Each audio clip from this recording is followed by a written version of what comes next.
said there are four natural forms for the auxiliary angle. And this is the first one. Okay.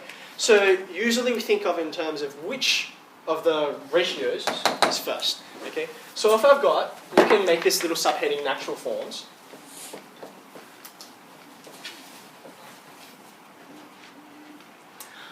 What do? You've got sine first, b. Okay, so if sine is first, we'll put sine as the natural kind of form. Okay, and then because I've got a plus here and sine is positive, I'm going to have x plus alpha. Okay. Again, if sine is first, but we change this to a negative sign in there, you're still going to get the same amplitude, right? But you're going to have x minus alpha instead. Okay? And if you want to verify that this checks out, you simply do this step again. Okay? You do the expansion. And you can see, because the sine a plus a minus b expansion lands you with a negative sign in the middle, which is exactly what we want. Okay? So there's the first two for sine. If you've got a cos out the front instead, okay, you end up with a cos over here as well.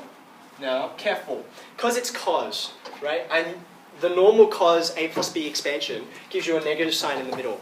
Okay, so if I want a positive sign, that's why I'm going to have x minus alpha. So cos is backwards, right? And by the same token, if I've got a cos x minus b sine x, so these should all be equivalents. My mistake. You can have r cos x plus alpha. Okay, now, why do we call these the natural forms? Why are these the most easiest way to go to? For all of these, okay, alpha is going to be acute. Okay? Actually, let's just... Okay? That's why we like these forms. So, you know, you can get pi's on pi and 4 or pi and 3 or something like that. Okay? However, you guys know that any of these really, all of these four, are sort of equivalent to each other if you just change the shift, okay, or change the phase, right? I can turn sine into cos by moving it pi on 2, right? So therefore, you guys have seen before, one of the pesky habits of James Bruce exam question setters is that they like you to squeeze one form into one that's not natural, okay? So for instance, instead of sine x plus cos x going into r sine x plus alpha, they'll say put into x, r cos x plus alpha instead, okay? Or any of the other varieties. So how do you do it? There are two ways, okay? So let's start again and do the same example.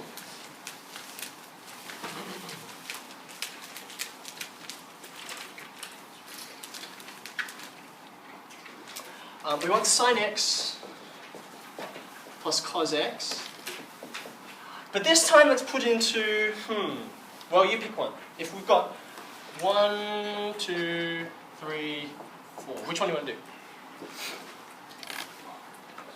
5. What a troll. Okay, we've already done the first one, so pick another one.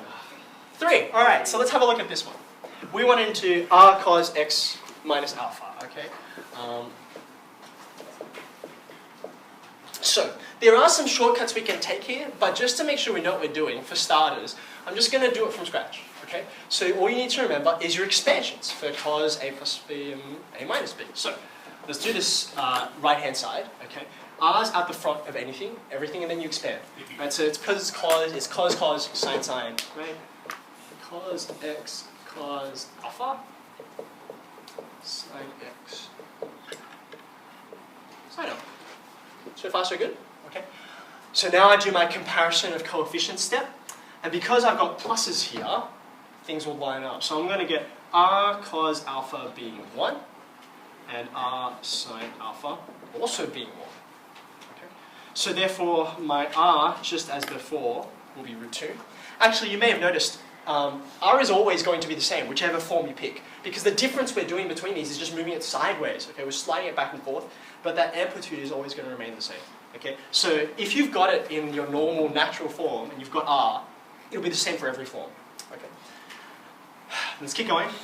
These are the same pairings that we got before, right? 1 and 1. So that led us to alpha being, do you remember what we got before? Actually, it's still there, pi and 4. It's 45 degrees.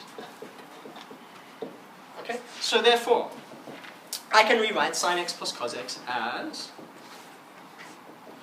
still the same root 2 out the front, but it's cos x minus pi on 4.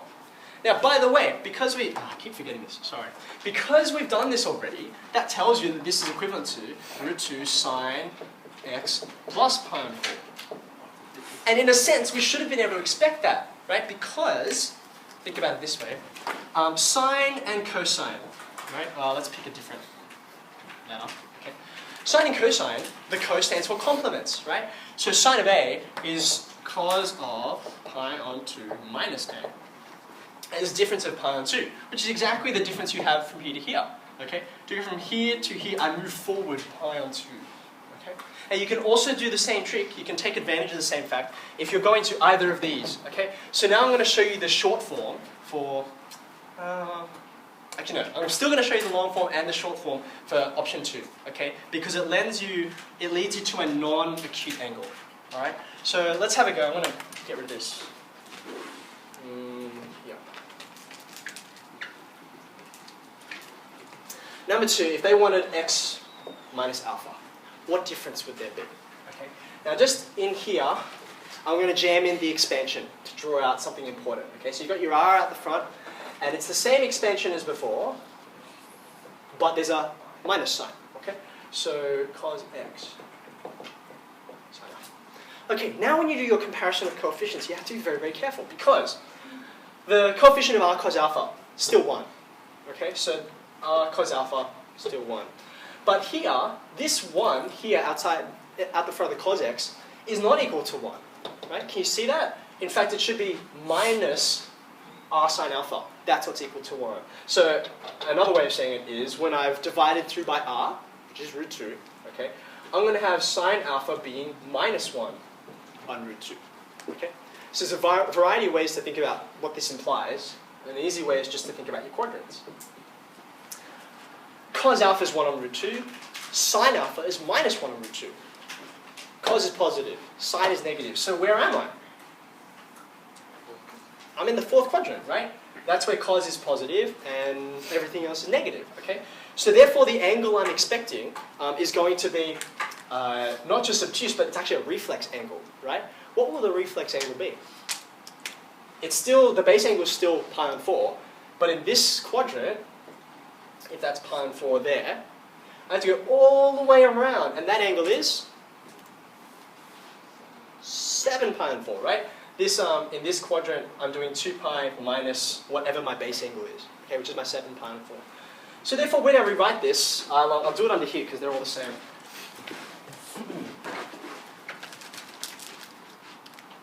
Now when I'm putting it in terms of x minus alpha, you're getting 7 pi on 4, so it's no longer acute, not even obtuse. Can you see, we should have expected this from the previous line. Right? What's the relationship, what's the identity that joins these two lines together? Can you see it? The difference between these two is 2 pi, right? And the reason why 2 pi is significant is because 2 pi is the period of sine, right? So in other words, sine A, I went backwards, didn't I? Is sine of A minus 2 pi. Or A plus 2 pi if you like. You can go either direction, you're going to get the same result. Okay? So therefore, without doing any of this comparison of coefficients and that kind of thing, can you tell me, what if I wanted cos x plus alpha? What would the alpha be? Because cosine is the same period as sine, right? So it's going to be root 2 cos x plus what? Same logic as before.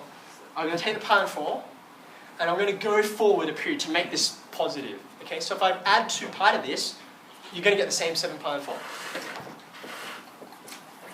Ta-da!